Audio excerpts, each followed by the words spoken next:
Chief Regional Investigation Division na nagpasa ng letter sa taxpayer, nag-submit, wala siyang LOA.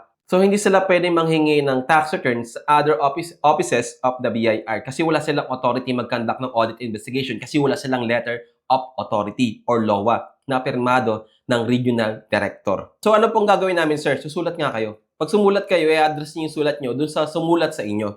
In this case, nag-drop tayo ng letter. Tinulungan natin yung ating ATC student mag-drop ng letter. At ito po yung drop natin. Meron na tayong template. Ito pong template natin, ayun po, naka-address po sa Regional Investigation Division Chief. At pinadalahan po natin siya ng sulat. Tinulungan po natin yung ating fellow taxpayer. Kasi taxpayer rin naman tayo. So, yung fellow taxpayer natin na ATC student po natin. Ang sinasabi po natin dito, ito, a LOA is an essential part of due process of law.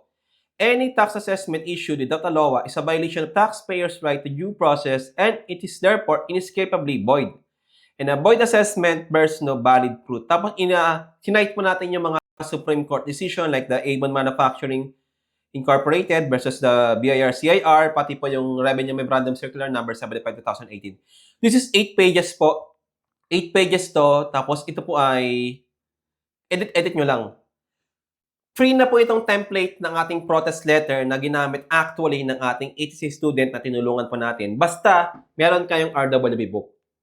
Pag nag-avail po kayo nito o meron na kayong existing RWB book po na BIR Tax Audit, ibibigay po namin sa email ninyo itong 8 pages nating na template ng protest letter